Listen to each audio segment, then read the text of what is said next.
अभिनव झा की अनोखी कक्षा में आपका फिर से एक बार स्वागत है। हम लोग देख रहे थे income computation and disclosure standards के बारे में। हम लोग यहाँ पर आज नया कंसेप्ट पढ़ेंगे इसके बारे में। उससे पहले हम लोग एक बार सारी चीजों को एक झलक ले लें कि हमने यहाँ पर क्या क्या बहुत ही डिटेल में कवर किया है। नोटिफिकेशन नंबर 32/2015 31 मार्च 2015 को आया, जिस नोटिफिकेशन के तहत सेंट्रल गवर्नमेंट ने 10 प्रकार के income computation and disclosure standard दिए। अब हम लोग यहाँ पर हम लोगों ने इसके बारे में देखा था कि सेक्शन 145 का सबसेक्शन 2 बोलता है कि सेंट्रल गवर्नमेंट को नोटिफिकेशन इशू करने का पावर है किसी भी पर्सन के लिए या किसी भी स्पेसिफाइड क्लास ऑफ पर्सन के लिए, और नोटिफिकेशन के साथ साथ वो बताएगी कि किसको किसको ये नोटिफिकेशन एप्लीकेबल होगा। तो इसी पावर का यूज करते हुए सेंट्रल गवर्नमेंट ने नोटिफिकेशन नंबर 32/2015 इशू किया, जिसमें उन्होंने 10 प्रकार के income computation and disclosure standards को बताए हैं। ये नोटिफिकेशन 31 मार्च 2015 को इशू किया गया था और जस्ट अगले दिन 1 अप्रैल 2015 से उसको इफेक्टिव किया गया, यानी कि आपके प्रीवियस ईयर के लिए एप्लीकेबल होगा। फाइनेंस एक्ट 2015 यानी कि आपके असेसमेंट ईयर 16-17 के लिए ये नोटिफिकेशन इफेक्टिव है, यानी कि आपके एग्जाम के लिए ये उतना ही इंपॉर्टेंट हो जाता है। सेक्शन 145 का सबसेक्शन 1 क्या बोलता है कि जिसका इनकम कंप्यूट होता है बिजनेस प्रोफेशन के हेड में या फिर अदर सोर्स के हेड में, उसको अपने इनकम को कंप्यूट करने के लिए 2 प्रकार के मेथड अलाउड हैं। पहला कैश सिस्टम का और दूसरा मर्केंटाइल सिस्टम का। ये इनकम टैक्स एक्ट के हिसाब से अपनी अकाउंटिंग कैश सिस्टम और मर्केंटाइल सिस्टम में कर सकता है। अब यहाँ पर ये नोटिफिकेशन 32/2015 किसको एप्लीकेबल होगा, ये सेंट्रल गवर्नमेंट ने बताया कि जिसका इनकम बिजनेस प्रोफेशन या फिर अदर सोर्स में कंप्यूट होता है उस पर्सन का, और वो पर्सन अगर मर्केंटाइल सिस्टम फॉलो करते हैं, मतलब कंडीशन नंबर 1 की बिजनेस प्रोफेशन या अदर सोर्स में उनका इनकम कंप्यूट होना चाहिए उस पर्सन का, और साथ में वो मर्केंटाइल सिस्टम को फॉलो करने चाहिए, तब जाके आपको ये नोटिफिकेशन 32/2015 एप्लीकेबल होगा। नोटिफिकेशन कभी भी एक्ट को ओवरराइड नहीं करता है, इसीलिए जब एक्ट में और नोटिफिकेशन में डिविएशन आएगा तो हम लोग एक्ट के हिसाब से ट्रीटमेंट करेंगे। अब हम लोग यहाँ पर मेन रूप से डिविएशन के बारे में देखेंगे। इस नोटिफिकेशन के आने से अकाउंटिंग स्टैंडर्ड के कई सारे ट्रीटमेंट से और साथ में कुछ जुडिशियल डिसीजन के ट्रीटमेंट में अंतर आ गया। उस अंतर के बारे में आज हम लोग देखेंगे। उससे पहले एक झलक हम लोग वापस देख लेते हैं। यहाँ पर हम लोगों ने income computation and disclosure standard को 3 पार्ट में बांट कर पढ़ा। पहला हम लोगों ने देखा सेलिएंट फीचर्स क्या क्या होते हैं इनकम कंप्यूटेशन डिस्क्लोजर स्टैंडर्ड के। फिर हम लोगों ने टेक्स्ट देखा, जैसे कि बेयर एक्ट में दिया होता है टेक्स्ट, वैसे ही हम लोगों ने income computation and disclosure standard का टेक्स्ट देखा। अब हम लोग ये हिस्सा देखने के लिए जा रहे हैं जिसमें इनकम कंप्यूटेशन डिस्क्लोजर स्टैंडर्ड और अकाउंटिंग स्टैंडर्ड और उसके साथ साथ कुछ जुडिशियल डिसीजन से क्या क्या सिग्निफिकेंट डिविएशन होता है और टैक्सेबल इनकम कंप्यूट करने में उसका क्या इंपैक्ट पड़ता है। हम लोगों ने सबसे पहले सेलिएंट फीचर्स देखा। सारे स्लाइड्स को मैं आपके सामने एक बार रिपीट करता हूं ताकि थोड़ा थोड़ा आपको याद हो जाएगा। यहाँ पर हम लोगों ने सबसे इंपॉर्टेंट देखा था गवर्नमेंट ग्रांट के बारे में। गवर्नमेंट ग्रांट के बारे में हम लोगों ने pony sugars mills limited supreme court का जजमेंट, रसोई लिमिटेड कलकत्ता हाई कोर्ट का जजमेंट और Kisan Sahkari Chini mills limited Allahabad high court का जजमेंट देखा था। और हम लोगों ने देखा था इनकम के डिफिनेशन में एक नया सब क्लॉज ऐड किया गया है, जिसके तहत बोला गया कि गवर्नमेंट ग्रांट को इनकम बोला जाएगा। मतलब इनकम के लिस्ट में एक नया सब क्लॉज ऐड किया गया जिसमें गवर्नमेंट ग्रांट को भी जोड़ दिया गया, यानी कि pony sugars mills limited, Rasoi limited और किसान सहकारी चीनी मिल्स लिमिटेड, इन सब में जो बातें बताई गई है इनको कई जगह पर ओवरराइड करते हुए इस सेक्शन को अमेंडमेंट कर दिया गया। तो हम लोग यहाँ पर ICDS 8, 9 और 10 इन सब के बारे में सेलिएंट फीचर्स देखने के बाद टेक्स्ट शुरू किया था। हम लोगों ने टेक्स्ट ऑफ ICDS देखा था। हम लोगों ने सबसे पहले हम लोगों ने अकाउंटिंग पॉलिसी का टेक्स्ट देखा था, उसके बाद इन्वेंट्री वैल्यूएशन का टेक्स्ट देखा था, उसके बाद हम लोगों ने कंस्ट्रक्शन कॉन्ट्रैक्ट का टेक्स्ट देखा था ICDS 3 में, उसके बाद 4 रेवेन्यू रिकॉग्नाइजेशन का देखा था, 5th हम लोग टेंजिबल फिक्स्ड एसेट्स के बारे में हमने अपनी चर्चा की थी, 6ठा हम लोगों ने आपके अकाउंटिंग स्टैंडर्ड से रिलेटेड जो था effect of change in foreign exchange rate उसके बारे में हम लोगों ने चर्चा की थी, और उसके बाद हम लोगों ने गवर्नमेंट ग्रांट देखा था, और फिर स्टॉक इन ट्रेड की तरह अगर सिक्योरिटीज को हेल्ड करके रखा जाता है तो उसके लिए ICDS 8 एप्लीकेबल होता है, वो हम लोगों ने देखा।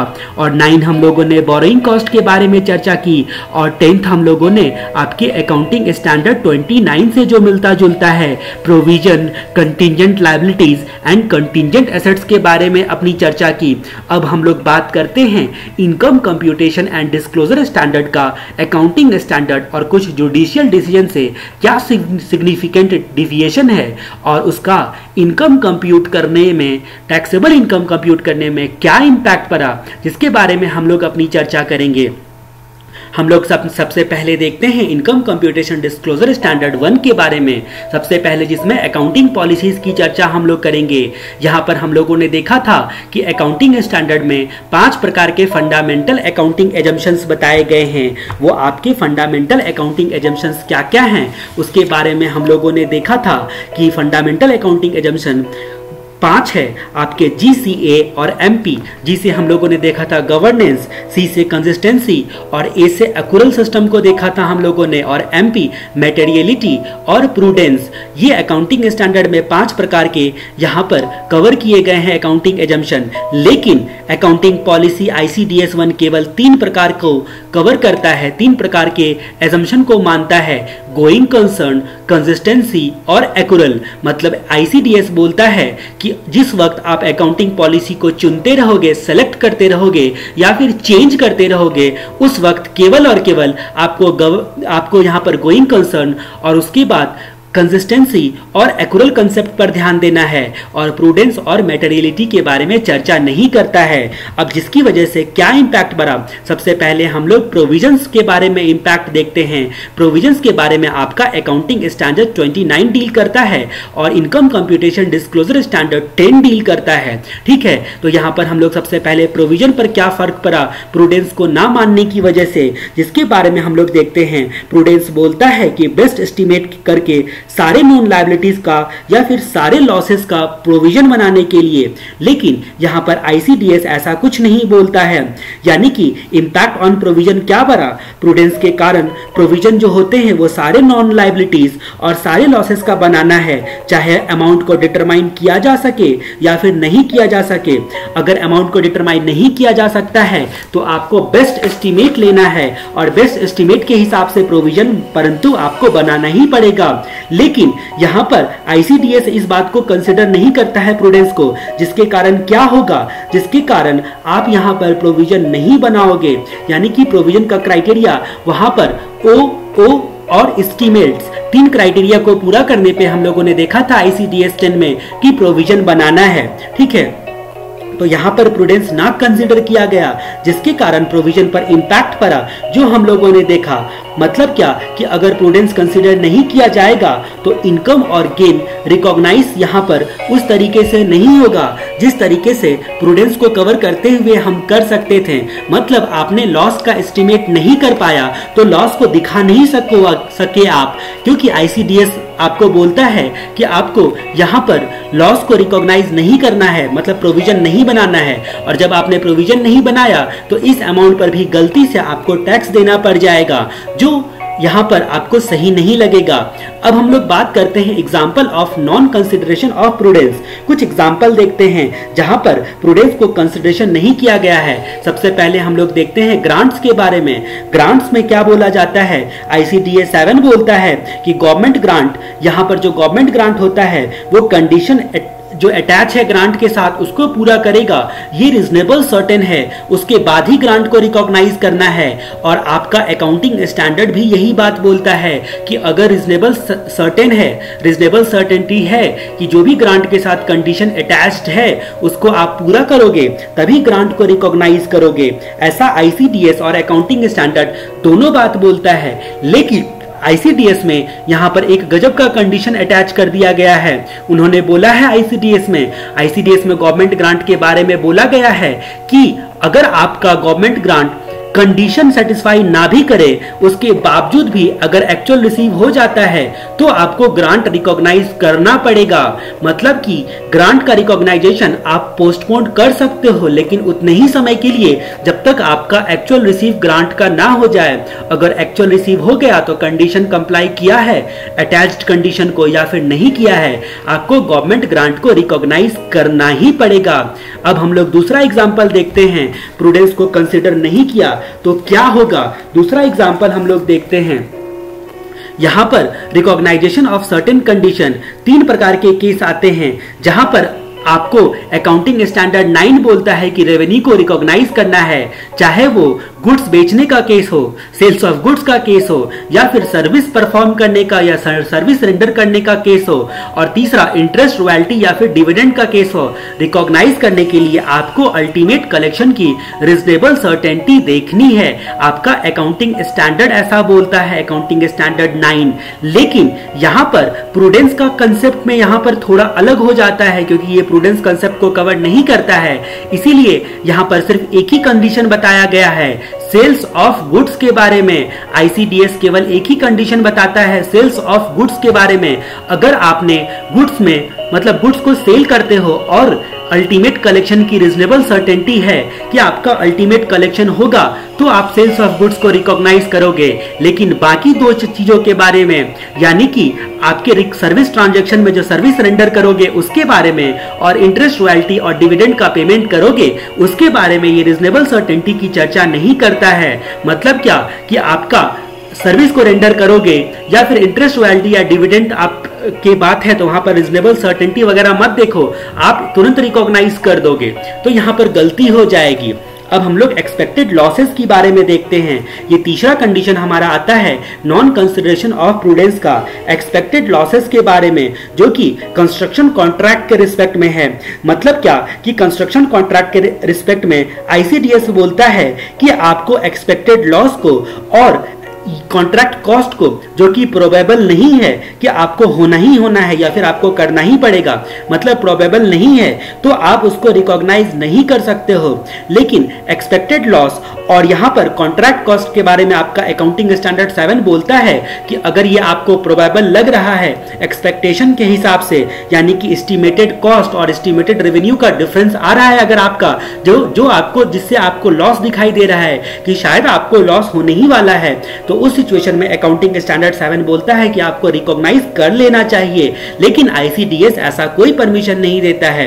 अब हम लोग ऑनरस कॉन्ट्रैक्ट की बात करते हैं। ऑनरस कॉन्ट्रैक्ट क्या होता है? ऑनरस कॉन्ट्रैक्ट वो कॉन्ट्रैक्ट होता है जहां पर आप एसेट्स को एक्चुअली में इस्तेमाल फिलहाल नहीं कर रहे हो, मतलब एसेट्स आपको आर्थिक बेनिफिट नहीं दे रहा है, उसके बावजूद भी उस एसेट्स के बदले में कॉन्ट्रैक्ट की वजह से आपको कीमत चुकानी पड़ रही है।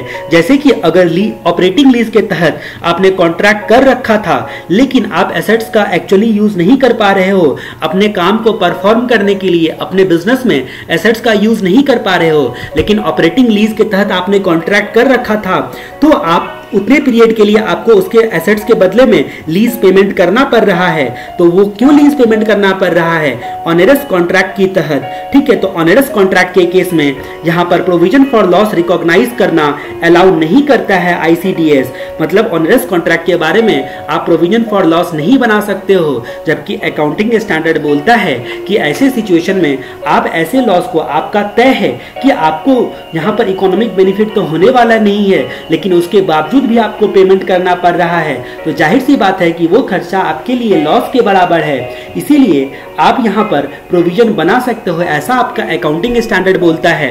अब हम लोग बात करते हैं requirement of reasonable cost for change in accounting policy. Accounting standard 5 reasonable cost का मतलब बताता है, लेकिन आईसीडीएस रीजनेबल कॉस्ट का मतलब नहीं बताता है। और जब रीजनेबल कॉस्ट का मतलब अकाउंटिंग पॉलिसी आपको किस परिस्थिति में चेंज करनी है, ये AS5 साफ साफ बोलता है। Reasonable cost for changing accounting policies, यहाँ पर आपका अकाउंटिंग स्टैंडर्ड 5 3 केस में बोलता है कि आप पॉलिसी को चेंज कर सकते हो। पहला केस है अगर किसी कानून ने, स्टैट्यूट्स ने बोला आपको, दूसरा केस है अकाउंटिंग स्टैंडर्ड का कंप्लाइंस करने के लिए, और तीसरा केस है कि अगर आपका मोर एप्रोप्रिएट प्रेजेंटेशन होगा तो उस केस में आप पॉलिसी को बदल सकते हो। लेकिन ICDS 1 बोलता है कि अकाउंटिंग पॉलिसी को रीजनेबल कॉज हो ही तो ही आपको चेंज करना है। लेकिन रीजनेबल कॉज का मतलब नहीं बताता है कि रीजनेबल कॉज में क्या लेंगे। इसकी वजह से मैनेजमेंट वाले अलग इंटरप्रिटेशन निकालेंगे और यहाँ पर इनकम टैक्स अथॉरिटी बोलेगा नहीं, ये रीजनेबल कॉज नहीं है। इसीलिए क्लैरिफिकेशन की जरूरत है यहाँ पर, अदरवाइज यहाँ पर कोई लिटिगेशन आगे चलकर हो सकता है। अब हम लोग ICDS 2 के बारे में देखते हैं। वैल्यूएशन ऑफ इन्वेंट्रीज को ICDS 2 बताता है। यहाँ पर हम लोग देखते हैं कि standard cost method not recognise for measurement of cost of inventory.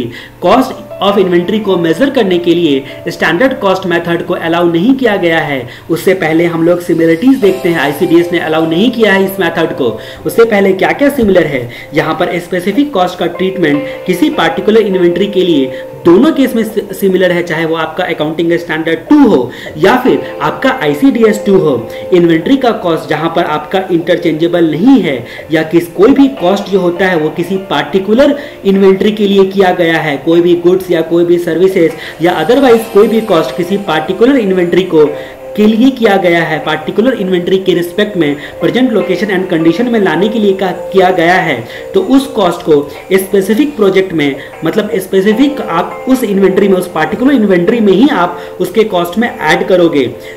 और उसके बाद सिमिलरिटीज दूसरा है कि अगर कॉस्ट को स्पेसिफिक नहीं किया गया है किसी पार्टिकुलर इन्वेंट्री के रिस्पेक्ट में, तो उस सिचुएशन में first in first out method या फिर वेटेज एवरेज मेथड ICDS और अकाउंटिंग स्टैंडर्ड दोनों एक ही बात बताता है। मतलब क्या कि स्पेसिफिक कॉस्ट है तो पार्टिकुलर उस इन्वेंट्री के कॉस्ट में ऐड करो, लेकिन अगर स्पेसिफिक नहीं है तो फीफो मेथड या वेटेज एवरेज मेथड फॉलो करो। ऐसा दोनों को ही बताता है, चाहे वो अकाउंटिंग स्टैंडर्ड हो चाहे वो ICDS हो।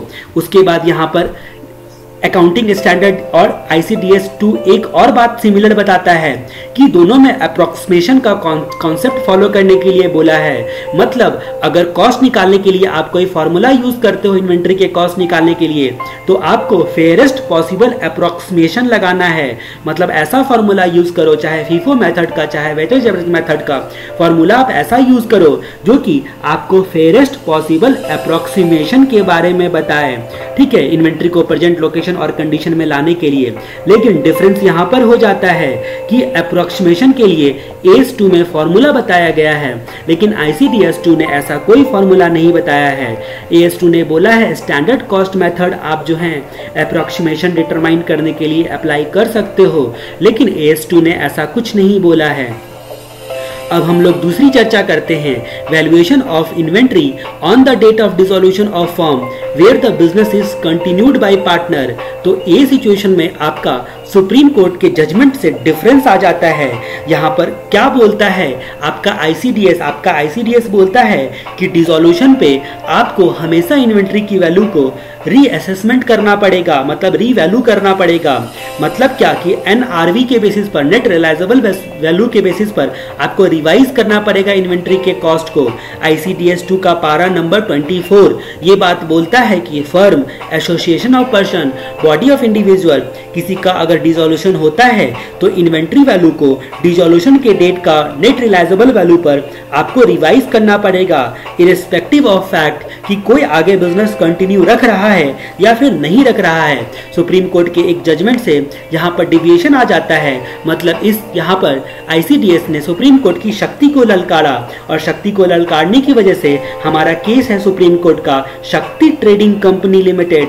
ठीक है, शक्ति ट्रेडिंग कंपनी ये केस है हमारा। इस केस में क्या बोला गया था, शक्ति ट्रेडिंग कंपनी लिमिटेड के केस में आपका सुप्रीम कोर्ट यहाँ पर बोलता है कि अगर पार्टनर का डेथ होता है और फर्म में बाकी पार्टनर लोग जिंदा हैं और वो अपने फर्म को वापस से रिकॉन्स्टिट्यूट करते हैं, तो कॉस्ट या फिर मार्केट पर price which ever is lower पर आपको इन्वेंट्री को वैल्यू करनी है, विच एवर इज लोअर पर आपको इन्वेंट्री की वैल्यू करनी है। ऐसा बोला गया था कि विचेवर इज लोअर पर आपको इन्वेंट्री की वैल्यू करनी है, लेकिन ये ICDS तो बोलता है अगर डिजोल्यूशन का सवाल ही उठता है तो आपको NRV पे रिवाइज करना पड़ेगा प्राइस को, ठीक है, चाहे इरेस्पेक्टिव ऑफ फैक्ट आपका बिजनेस कंटिन्यू ही है अब तक। अब हम लोग ICDS 3 के बारे में देखते हैं। ICDS 3 में हम लोगों को 3 मैटर में डिविएशन आता है। यहाँ पर आपको अकाउंटिंग स्टैंडर्ड 7 से डिविएशन आ जाता है। कहाँ कहाँ पर डिविएशन आता है? तो सबसे पहले हम लोगों ने देख लिया था कि expected loss on construction contract accounting standard 7 और इनने मतलब ICDS 3 ने दोनों ने अलग अलग बातें बताई है। अकाउंटिंग स्टैंडर्ड 7 बोलता है कि आपका एक्सपेक्टेड लॉस हो या फिर एक्सपेक्टेड कॉस्ट हो उसकी जिसकी रिकवरी आपको प्रोबेबल नहीं है, आप ये अभी ही जान चुके हो कि आपको रिकवरी नहीं होने वाली है, तो ऐसी स्थिति में आपको इमीडिएट उसको रिकॉग्नाइज करना चाहिए एक्सपेंस बोलकर। एक्सपेक्टेड लॉस का मतलब अकाउंटिंग स्टैंडर्ड 7 में बताया गया है। एक्सपेक्टेड लॉस बोलो तो टोटल कॉन्ट्रैक्ट कॉस्ट जो है वो आप एस्टिमेट करते हो और साथ में टोटल रेवेन्यू जो आप उम्मीद कर रहे हो, एक्सपेक्ट कर रहे हो, वो भी एस्टिमेट करते हो और उस एक्सपेक्टेशन के आधार पर आपको ऐसा लग रहा है कि हमारा टोटल कॉस्ट जो है, टोटल कॉन्ट्रैक्ट कॉस्ट एक्सीड कर जाएगा टोटल रेवेन्यू एक्सपेक्टेड से, तो उस सिचुएशन में आपको रिकॉग्नाइज करना पड़ेगा, ऐसा आपका अकाउंटिंग स्टैंडर्ड 7 बोलता है। लेकिन यहां पर एक्सपेक्टेड लॉस और कॉन्ट्रैक्ट कॉस्ट को अगर रिकवरी प्रोबेबल नहीं भी है उसके बारे में ICDS 3 साइलेंट है, मतलब रिकॉग्नाइज नहीं किया। और अगर रिकॉग्नाइज नहीं किया आप लॉस को या फिर आपके एक्सपेक्टेड कॉन्ट्रैक्ट कॉस्ट को जिसकी रिकवरी प्रोबेबल नहीं है, तो इसका मतलब उस पैसे पर, उस अमाउंट पर भी आपको टैक्स चुकाना पड़ जाएगा खाली पीली का। अब यहाँ पर अकाउंटिंग स्टैंडर्ड 7 में पेनाल्टीज के बारे में एक अजब सी बात बोलता है। यहाँ पर ICDS 3 में पेनाल्टीज के बारे में एक अजब सा ट्रीटमेंट का इफेक्ट पड़ता है। कैसा इफेक्ट पड़ता है कि इस पेनाल्टी के अमाउंट पर भी ICDS 3 के कारण आपको टैक्स देना पड़ेगा, पेनाल्टी के अमाउंट पर भी। मतलब अकाउंटिंग स्टैंडर्ड 7 बोलता है कि अगर कॉन्ट्रैक्ट डिले होने की चांस है, मतलब सॉरी आपको कॉन्ट्रैक्ट डिले हो गया उसकी वजह से आपको पेनाल्टी लगती है, तो आपको रेवेन्यू से घटाना है, एक्सपेक्टेड रेवेन्यू से उस पेनाल्टी को रिड्यूस करना है। मतलब आपके रेवेन्यू में से अकाउंटिंग स्टैंडर्ड 7 पेनाल्टी को रिड्यूस करने के लिए बोलता है, लेकिन आपका ICDS की वजह से वो ICDS ऐसा कुछ रिड्यूस करने के लिए नहीं बोलता है पेनाल्टी को, ठीक है। कॉन्ट्रैक्ट अगर आप समय पर पूरा नहीं कर पाए तो आपको पेनाल्टी चुकानी पड़ेगी और उस पेनाल्टी को रेवेन्यू में से रिड्यूस कर दो, ऐसा A7 बोलता है। लेकिन क्योंकि ICDS ऐसा कुछ नहीं बोलता है, इसकी वजह से पेनाल्टी के अमाउंट पर भी खाली पीली का आपको टैक्स लग जाएगा। अकाउंटिंग स्टैंडर्ड 7 बोलता है कि अगर कॉन्ट्रैक्टर कॉन्ट्रैक्ट को डिले करता है कंप्लीट करने में, तो जो भी पेनाल्टी चुकानी पड़ती है उसको कॉन्ट्रैक्ट रेवेन्यू से रिड्यूस करना पड़ेगा। ICDS 3 ऐसा परमिट नहीं करता है, ठीक है। अब हम लोग रिटेंशन मनी की बात करते हैं। दोनों केस में अकाउंटिंग स्टैंडर्ड 7 और ICDS 3 में रिटेंशन मनी के रिस्पेक्ट में थोड़ा सा अंतर आ जाता है। अकाउंटिंग स्टैंडर्ड 7 और आपके यहाँ तक कि आपके बॉम्बे हाईकोर्ट का जजमेंट भी एक देखेंगे हम लोग, जहां पर भी एसोसिएट केबल्स प्राइवेट लिमिटेड का केस बताया गया है, एसोसिएट केबल प्राइवेट लिमिटेड का केस बताया गया है, जहां पर भी रिटेंशन मनी का आपको कंडीशन सेटिस्फाई होने के बाद ही रिकॉग्नाइज करने के लिए बोलता है। अब ये कंडीशन क्या है, इस केस की चर्चा करते वक्त में हम लोग बात करेंगे। ICDS 3 बोलता है कि रिटेंशन मनी को कॉन्ट्रैक्ट रेवेन्यू का पार्ट मानो जब आप परसेंटेज ऑफ कंप्लीशन जो है मेथड अप्लाई कर रहे हो रिकॉग्नाइजेशन के लिए, तो आप ये मानो कि जो भी आपका रिटेंशन मनी है वो आपका रेवेन्यू है और उसका पार्ट मानकर आप रिकॉग्नाइजेशन के लिए completion method, percentage of completion method अपनाओ। और ऐसा कॉन्ट्रैक्ट रेवेन्यू में आपके डिफिनेशन में ही करके बोल दिया है ICDS 3 ने, कॉन्ट्रैक्ट रेवेन्यू के डिफिनेशन में ही बोल दिया गया है कि इसमें इंक्लूड होगा आपका रिटेंशन मनी। ICDS 3 ऐसा बोल दिया है अपने डिफिनेशन में ही, ठीक है। लेकिन अकाउंटिंग स्टैंडर्ड 7 में ऐसा कोई भी रिक्वायरमेंट नहीं है कि आप रिटेंशन मनी को आप अपना रेवेन्यू बोलकर कंसिडर करोगे। बॉम्बे हाईकोर्ट ने कहा था एसोसिएट केबल प्राइवेट लिमिटेड के केस में, एसोसिएट केबल्स प्राइवेट लिमिटेड के केस में बॉम्बे हाईकोर्ट ने बोला था कि रिटेंशन आपका मनी जो मिलता है, ठीक है, या फिर आप अमाउंट रिटेन जो करते हो उस ईयर में अमाउंट को इनकम बोलकर आप रिकॉग्नाइज नहीं कर सकते हो। अगर अमाउंट का रिटेंशन किया है आपने किसी ईयर में तो रिकॉग्नाइजेशन तभी किया जा सकता है जब प्रोबेबल हो कि आपका कॉन्ट्रैक्ट जो है सब्सटेंशियली कंप्लीट हो गया है। ठीक है, ये कंप्लीट हो गया है या हो जाएगा, मतलब कि आपने ऑब्लिगेशन, सब्सटेंशियल ऑब्लिगेशन को पूरा कर दिया है अपने कॉन्ट्रैक्ट के तहत। आपका तय है कि रिटेंशन मनी आप अपने पास रख सकते हो, इस बात की सर्टेनिटी है, तो यहाँ पर तभी आप रिटेंशन मनी को इनकम मान सकते हो। लेकिन ICDS 3 ने बोला कि उस रिटेंशन मनी को आपको रिकॉग्नाइज करना है इनकम बोलकर, मतलब कि सिग्निफिकेंट डिविएशन आ जाता है। तो रिटेंशन मनी के मामले में ऐसा हम लोगों ने देखा। अब हम लोग बात करते हैं ICDS 4 रेवेन्यू रिकॉग्नाइजेशन के बारे में। रेवेन्यू रिकॉग्नाइजेशन के बारे में हम लोग देखते हैं। सबसे पहले हम लोग यहाँ पर उसी केस की चर्चा करते हैं। आपका जो अकाउंटिंग स्टैंडर्ड 9 है वो 3 केस में, यानी कि अगर गुड्स का सेल करते हो या फिर सर्विस रेंडर करते हो या फिर इंटरेस्ट, डिविडेंड या रॉयल्टी आता है, तो उस केस में अगर आपके अल्टीमेट कलेक्शन की सर्टेनिटी है तो रिकॉग्नाइज करने बोलता है। लेकिन आपका ICDS 4 केवल इसी केस में, सेल्स ऑफ गुड्स वाले केस में ही मात्र बोलता है कि आपकी सर्टेनिटी ऑफ अल्टीमेट कलेक्शन के बेसिस पर आप रिकॉग्नाइज करो। मतलब क्या कि सर्विस रेंडर करने वाले केस और इंटरेस्ट, रॉयल्टी और डिविडेंड वाले केस में आपको यहाँ पर ICDS 4 ऐसा कुछ नहीं बोलता है, मतलब कि रीजनेबल सर्टेन नहीं है, उसके बावजूद भी आप रिकॉग्नाइज कर लो और आगे चल के आपको ऐसा पता चलेगा कि हमारा वो कलेक्शन नहीं होने वाला है, तो खाली पीली का इनकम बोलकर यहाँ पर आपको टैक्स दे दिया आपने, या फिर आप टैक्स को पोस्टपोन कर दिए, मतलब ट्रीटमेंट में कंफ्यूजन है यहाँ पर। ठीक है, तो ICDS जो यहाँ पर बोलता है रीजनेबल सर्टेनिटी हो, तब जाके आप सेल्स ऑफ गुड्स के केस के बारे में केवल बोलता है कि आपको अल्टीमेट कलेक्शन की रीजनेबल सर्टेनिटी देखनी है रिकॉग्नाइजेशन के लिए। लेकिन अकाउंटिंग स्टैंडर्ड 9 3 केस के बारे में बोलता है reasonable certainty of ultimate collection देखनी है रिकॉग्नाइज करने से पहले। सेल्स ऑफ गुड्स के केस में, सर्विस रेंडर करने के केस में और इंटरेस्ट, डिविडेंड और रॉयल्टी तीनों केस में बोलता है। उसके बाद यहाँ पर हम लोग एक सुप्रीम कोर्ट का जजमेंट से क्या डिविएशन आता है वो देखते हैं। जहां तक यहाँ पर हम लोगों की बात आती है, ICDS 4 इंटरेस्ट के बारे में भी डील करता है। तो यहाँ पर सुप्रीम कोर्ट का एक जजमेंट बोलता है यूको बैंक लिमिटेड के केस में। सुप्रीम कोर्ट ने कहा था कि अगर आपका नॉन परफॉर्मिंग एसेट्स का मामला है या डिफॉल्ट टाइप वाले लोन का मामला है या फिर स्ट्रिक्टली या फिर स्टिकी या फिर बैड लोन का मामला है, मतलब क्या नॉन परफॉर्मिंग एसेट्स का मामला है या फिर डिफॉल्ट वाले लोन का मामला है, ठीक है, या फिर स्टिकी या बैड लोन का मामला है, तो ऐसी स्थिति में जो इंटरेस्ट को एक्रू के बेसिस पर आप रिकॉग्नाइज मत करो, आपका जो इंटरेस्ट मिलने वाला है उसको एक्रूअल के बेसिस पर आप रिकॉग्नाइज मत करो। आप मतलब आपको जब रिसीव होगा वो इंटरेस्ट एक्चुअली रिसीव होगा, उसी बेसिस पर आपको रिकॉग्नाइज करना है, उसी बेसिस पर आपको रिकॉग्नाइज करना है।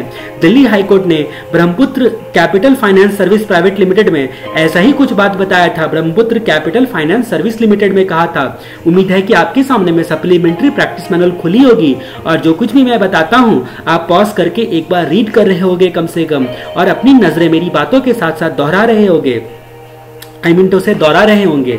ठीक है, तो हम लोग यहाँ पर बात करते हैं दिल्ली हाईकोर्ट के Brahmaputra capital finance service limited में। उसमें कहा गया था कि interest on non performing assets जो कि रिसीव नहीं हुआ है और ना पॉसिबल है कि वो रिसीव होने वाला है, ठीक है, ऐसा आपको लगता है क्योंकि वो NPA हो चुका है, तो ऐसी स्थिति में उसके इंटरेस्ट को रिकॉग्नाइज मत करो। मतलब सुप्रीम कोर्ट और दिल्ली हाईकोर्ट ने एक ही भाषा बोली थी, लेकिन इंटरेस्ट को रिकॉग्नाइज करने के मामले में ICDS 4 ऐसा कुछ भी नहीं बोलता है, तो ये डिविएशन आ गया।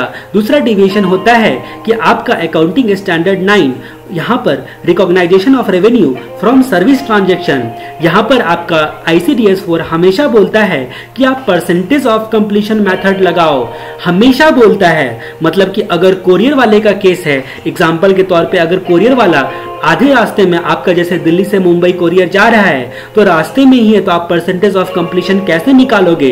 ठीक है, तो ऐसे सर्विस के लिए हमारा अकाउंटिंग स्टैंडर्ड जो है वो अच्छे तरीके का ट्रीटमेंट बताता है। अकाउंटिंग स्टैंडर्ड 9 दो प्रकार से सर्विस ट्रांजैक्शन को रिकॉग्नाइज करने के लिए परमिट करता है। पहला प्रोपोर्शनेट कंप्लीशन मेथड और दूसरा कंप्लीटेड सर्विस कॉन्ट्रैक्ट मेथड। मतलब कोरियर सर्विस जब कोरियर डिलीवर हो गया तो अब आप रिकॉग्नाइज कर सकते हो। कंप्लीटेड सर्विस कॉन्ट्रैक्ट मेथड को AS9 अलाउ करता है, लेकिन ये हमेशा परसेंटेज कंप्लीशन मेथड के लिए ICDS बोलता है। ठीक है, मतलब गड़बड़ हो गई यहाँ पर। अब हम लोग बात करते हैं ICDS 6 के बारे में, effect of change in foreign exchange rate. Foreign exchange rate के चेंज में इफेक्ट, यहाँ पर अंतर नॉन इंटीग्रल फॉरेन ऑपरेशन के केस में आया, नॉन इंटीग्रल फॉरेन ऑपरेशन के केस में आया।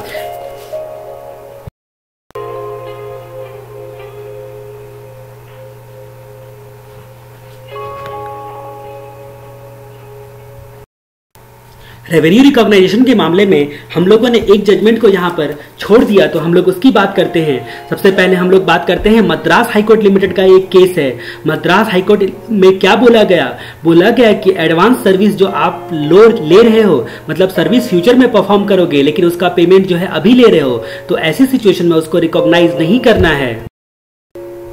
मतलब एडवांस में जो कुछ भी पैसे आप ले रहे हो फ्यूचर में सर्विस परफॉर्म करने के लिए, तो उसको जब तक आप सर्विस परफॉर्म नहीं करते हो या रीजनेबल सर्टेन नहीं है कि आप परफॉर्म करोगे, तब तक रिकॉग्नाइज नहीं करना है। ऐसा बोला गया आपके मद्रास हाईकोर्ट के जजमेंट में। कोरल इलेक्ट्रॉनिक्स प्राइवेट लिमिटेड के केस में, कोरल इलेक्ट्रॉनिक्स प्राइवेट लिमिटेड के केस में मद्रास हाईकोर्ट ने कहा कि फ्यूचर में अगर आपको सर्विस परफॉर्म करना है और सर्विस चार्ज आपका रिसीव हो चुका है, तो उस पैसे को सर्विस प्रोवाइडर को क्या करना है, रिकॉग्नाइज नहीं करना है इनकम बोलकर, क्योंकि सर्विस प्रोवाइडर का अभी तक राइट स्टेब्लिश नहीं हुआ है उस पैसों को लेने के लिए। सर्विस प्रोवाइडर का राइट स्टेब्लिश नहीं हुआ है।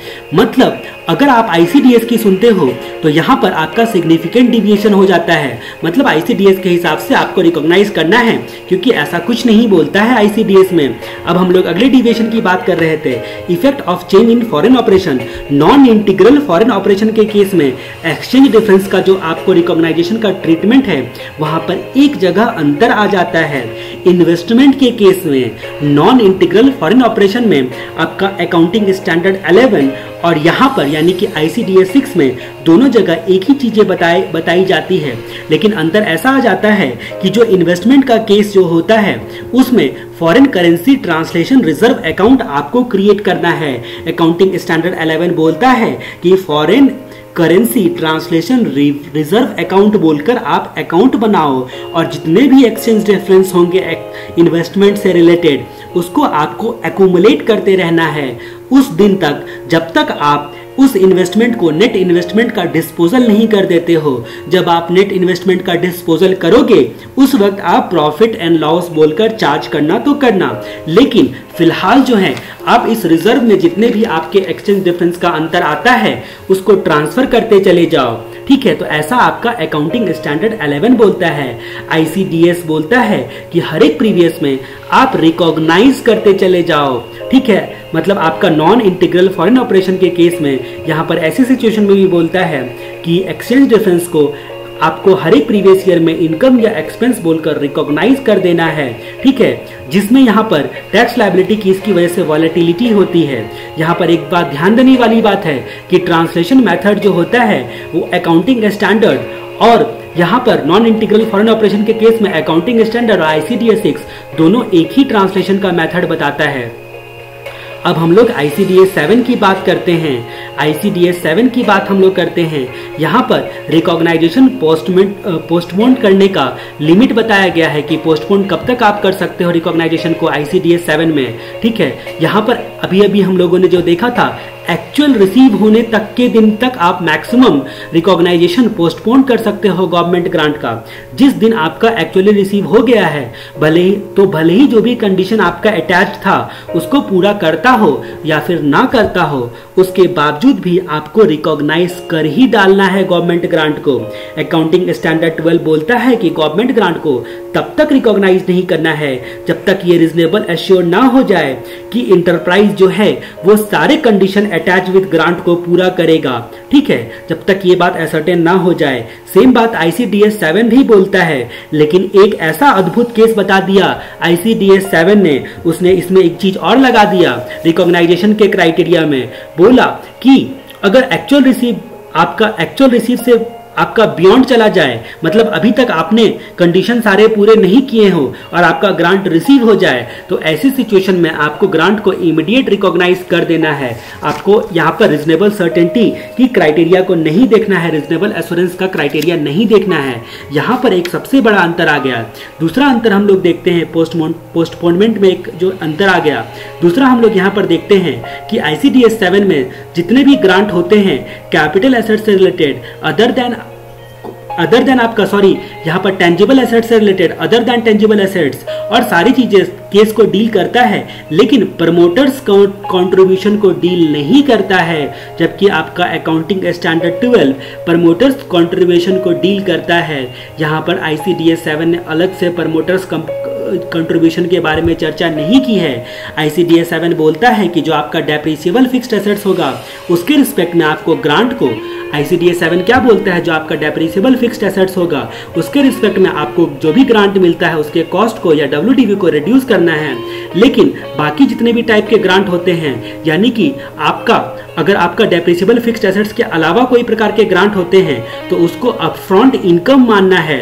ऑब्लिगेशन जैसे जैसे पूरा करते चले जाओगे या जिस पर्पस के लिए ग्रांट मिला है उसके लिए जैसे जैसे खर्चा करते चले जाओगे वैसे वैसे over the period of time उसको इनकम बोलकर रिकॉग्नाइज करना है। लेकिन ICDS 7 में प्रमोटर्स कंट्रीब्यूशन बोलकर कोई भी अलग से ग्रांट के बारे में नहीं बताया गया है, लेकिन अकाउंटिंग स्टैंडर्ड 12 ऐसा बताता है। अकाउंटिंग स्टैंडर्ड 12 में बोला गया है कि जो भी आपका गवर्नमेंट ग्रांट प्रमोटर कंट्रीब्यूशन बोल के मिलेगा, मतलब टोटल इन्वेस्टमेंट या फिर टोटल आउटले के रिस्पेक्ट में आपको प्रमोटर लोग कंट्रीब्यूट करते हैं, तो उसको कैपिटल रिसीव माना जाएगा। कैपिटल रिसीव माना जाएगा मतलब उसको डिफर्ड इनकम की तरह आप कंसिडर करोगे, बुक्स ऑफ अकाउंट में रिकॉग्नाइज करने के लिए डिफर्ड इनकम की तरह मानोगे, ठीक है। उसको डिविडेंड के फॉर्म में डिस्ट्रीब्यूट नहीं करना है उस पैसे को, ठीक है। तो प्रमोटर्स कंट्रीब्यूशन के बारे में अकाउंटिंग स्टैंडर्ड 12 का ट्रीटमेंट अलग बताता है। अब हम लोग यहाँ पर 3 केस के बारे में जो हम लोगों ने स्टार्टिंग में चर्चा की थी, सुप्रीम कोर्ट का judgement Ponni sugar mills limited, Rasoi limited Calcutta high court का जजमेंट और Kisan Sahkari Chini mills limited Allahabad high court का यहाँ पर जजमेंट, इन सब जजमेंट्स को ओवररूल करते हुए बोला ICDS की हर एक हाल में गवर्नमेंट ग्रांट को इनकम मानो और अकॉर्डिंगली इनकम के डिफिनेशन यानी कि सेक्शन 2 का सब सेक्शन 24 में भी अमेंडमेंट किया गया। उसमें इंट्रोड्यूस किया गया सेक्शन 2 का सब सेक्शन 24 में क्लॉज नंबर 18 इंट्रोड्यूस करके बोला गया कि गवर्नमेंट ग्रांट को चाहे किसी भी नाम से आप पुकार लो उसको इनकम माना जाएगा, एक्सेप्ट एक केस में इनकम नहीं माना जाएगा। अगर एक्सप्लेनेशन 2 ऑफ सेक्शन 43 सबसेक्शन 1 के हिसाब से आपने एक्चुअल कॉस्ट को डिटरमाइन करने में गवर्नमेंट ग्रांट को कंसिडर किया है, और एक्चुअल कॉस्ट को डिटरमाइन करने में गवर्नमेंट ग्रांट को कब आप कंसिडर करते हो ये ICDS खुद ही बता डालता है। ICDS ने आपको बोला कि अगर आपका फिक्स्ड एसेट्स का मामला होगा, यानी कि डेप्रिसिएबल फिक्स्ड एसेट्स का मामला होगा, तो कॉस्ट को डिटरमाइन करने में आप कंसिडर करते हो। और इसी के रिस्पेक्ट में एक्सप्लेनेशन 10 सेक्शन 43 का सबसेक्शन 1 का एक्चुअल कॉस्ट के बारे में डिफाइन करता है। और अगर एक्चुअल कॉस्ट को डिटरमाइन करने के लिए आपने कंसिडर किया था गवर्नमेंट ग्रांट को, तो ऐसी स्थिति में आप सेक्शन 2 के सबसेक्शन 24 के तहत उसको इनकम नहीं मानोगे, बाकी हर एक केस में गवर्नमेंट ग्रांट को इनकम मानोगे। अब हम लोग ICDS 8 के बारे में चर्चा करते हैं, जो कि सिक्योरिटी अगर स्टॉक इन ट्रेड की तरह हेल्ड किया जाए तो उसके बारे में बताता है। आपने अकाउंटिंग स्टैंडर्ड 30, 31 या 32 पढ़ा होगा, शायद आपके फाइनेंशियल रिपोर्टिंग पेपर में फाइनेंशियल इंस्ट्रूमेंट बोलकर चैप्टर है, उसमें शायद वहां पर कवर किया गया है। बाकी आप मुझसे ज्यादा जानते हो कि फाइनेंशियल इंस्ट्रूमेंट के बारे में। ICDS 7 बोलता है कि जिस सिक्योरिटीज को भी आप स्टॉक इन ट्रेड बोलकर हेल्ड करके रखते हो उसका वैल्यूएशन आपको करना है, और वैल्यूएशन करने के लिए आपने वैल्यूएशन करने के लिए एक्चुअल कॉस्ट जो इनिशियली रिकॉग्नाइज किया है या फिर net realisable value whichever is lower, ये फॉर्मूला इस्तेमाल करते हुए देखा था हम लोगों ने ICDS 8 में कि जिस कॉस्ट पर आपने एक्चुअली इनिशियली रिकॉग्नाइज किया है या फिर नेट रियलाइजेबल वैल्यू, हर एक प्रीवियस ईयर के एंड में आप क्या करोगे, NRV निकालोगे, नेट रियलाइजेबल वैल्यू निकालोगे, और एक्चुअल कॉस्ट जो आपने स्टार्टिंग में इनिशियली रिकॉग्नाइज किया था व्हिचएवर इज लोअर, उस पर आप जो है इन्वेंट्री का स्टॉक इन ट्रेड का as a stock in trade अगर सिक्योरिटी आप रखते हो तो उसका वैल्यूएशन करोगे, ठीक है। लेकिन ये वैल्यूएशन करते वक्त एक चीज का आप ध्यान रखोगे कि हर एक इंडिविजुअल सिक्योरिटीज के लिए आप कॉस्ट और NRV whichever is lower, cost और एनआरवी विचएवर इज लोअर नहीं लेते चले जाओगे, आप कैटेगरी वाइज लोगे कॉस्ट और एनआरवी विचएवर इज लोअर। और आपका अकाउंटिंग स्टैंडर्ड 30, 31 और 32 को पढ़ने के बाद भी शायद वहां पर कैटेगरी वाइज ही बताया गया है। अब हम लोग सुप्रीम कोर्ट का मामला देखते हैं। सुप्रीम कोर्ट यूको बैंक के केस लिमिटेड का केस हम लोग यहां पर देखते हैं। सुप्रीम कोर्ट ने कहा था कि सिक्योरिटी को अगर आप स्टॉक इन ट्रेड की तरह हेल्ड करके रखते हो तो जो आपका प्रूडेंट बिजनेसमैन होगा, प्रूडेंट जो आपका इन्वेस्टर होगा, वो कभी भी एक्सपेक्टेशन के आधार पर या फिर एंटीसिपेशन के आधार पर प्रॉफिट को रिकॉग्नाइज नहीं कर सकता है।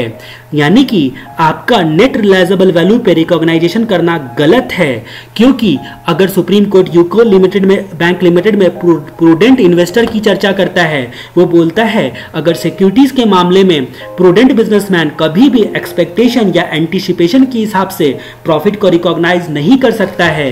यूको बैंक लिमिटेड के केस में सुप्रीम कोर्ट ने कहा कि किसी भी स्टॉक इन ट्रेड को एंटीसिपेशन के केस में security held as stock in trade को एंटीसिपेशन प्रॉफिट बोलकर एंटीसिपेशन के बेसिस पर कंसिडर नहीं कर सकता है प्रूडेंट ट्रेडर, क्योंकि वो कभी भी ऐसा प्रॉफिट शो नहीं करना चाहेगा जो उसका एक्चुअली में रियलाइज होने से पहले उसके लिए डाउटफुल हो, ठीक है। लेकिन आईसीडीएस 8 के ट्रीटमेंट के हिसाब से ऐसा आपको करना पड़ेगा, क्योंकि वहां पर बोला गया है आपको प्रॉफिट भी हो सकता है मे बी, तो नेट रिलाइजेबल वैल्यू को आपको कंसीडर करना है।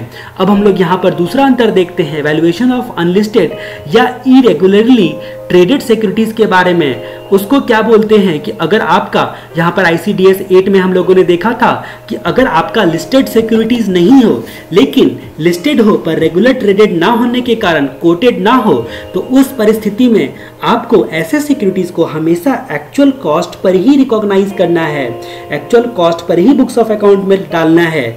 अब यहाँ पर प्रॉब्लम क्या हुई कि यहाँ पर अगर लिस्टेड नहीं है या फिर लिस्टेड है लेकिन कोटेड नहीं है, तो एक ही टाइप के दो सिक्योरिटीज का अलग अलग ट्रीटमेंट हो जाएगा।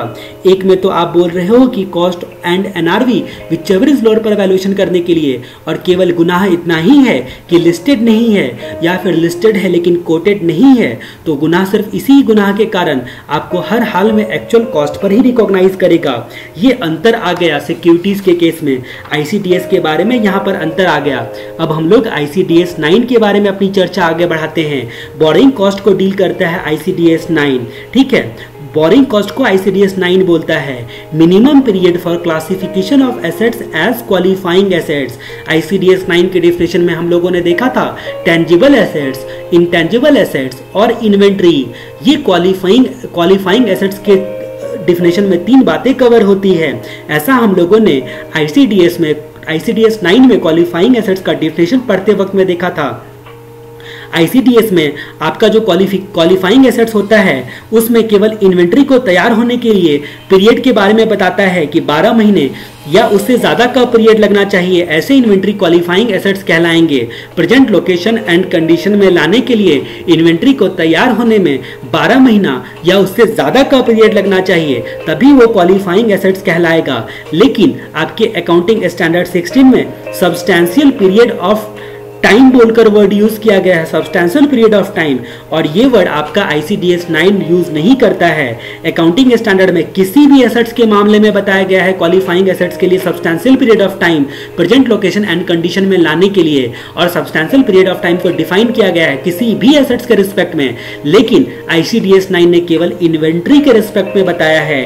अकाउंटिंग स्टैंडर्ड 16 ने बोला है कि किसी भी एसेट्स के केस में क्वालिफाइंग एसेट्स को मिनिमम पीरियड ऑफ टाइम जो है वो रेडी होने में लगना चाहिए, जिसको सब्सटैंशियल पीरियड ऑफ टाइम बोला गया है। लेकिन आईसीडीएस 9 ने केवल इन्वेंट्री के लिए ये बात बताई है मिनिमम पीरियड ऑफ टाइम का कंडीशन।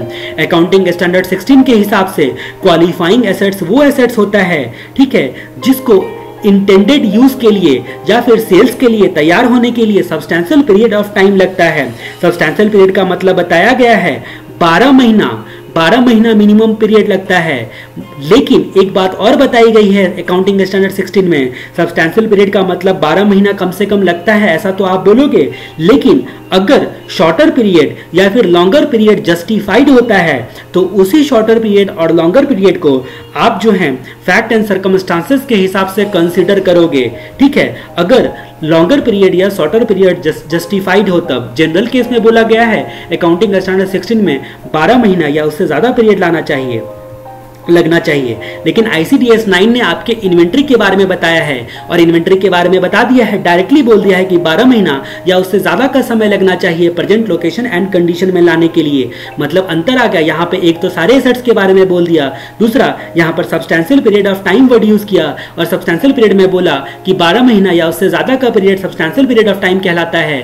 लेकिन अगर जस्टिफाइड हो फैक्ट एंड सर्कमस्टांसेस के हिसाब से तो शॉर्टर पीरियड या लॉन्गर पीरियड भी हो सकता है, पर ऐसी कोई चर्चा आपका ICDS 9 नहीं करता है।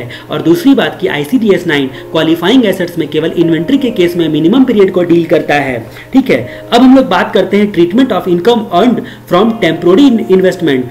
अगर अकाउंटिंग स्टैंडर्ड 16 बोलता है कि अगर आपने कुछ फंड को बोरो कर लिया है जिसका तत्काल आपको काम नहीं है, कुछ फंड को फिलहाल बोरो कर लिया है लेकिन तत्काल उसका काम नहीं है, तो आप बैंक वगैरह में रख देते हो या फिर कहीं पर जमा कर देते हो, उसके बदले में जो आपका रिटर्न आता है उसको आप बोरोइंग कॉस्ट में से डिडक्ट कर सकते हो।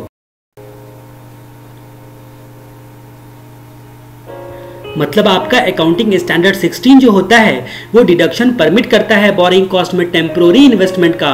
टेम्पोररी इन्वेस्टमेंट से जो भी इनकम अर्न होता है उसको आप बोरिंग कॉस्ट में से डिडक्ट कर सकते हो। लेकिन ऐसा कोई बात नहीं बताता है आपका ICDS 9, यानी कि उस टेम्पोररी इन्वेस्टमेंट की वजह से आप डिडक्शन नहीं कर सकते हो, क्योंकि ऐसी कोई चर्चा नहीं करता है।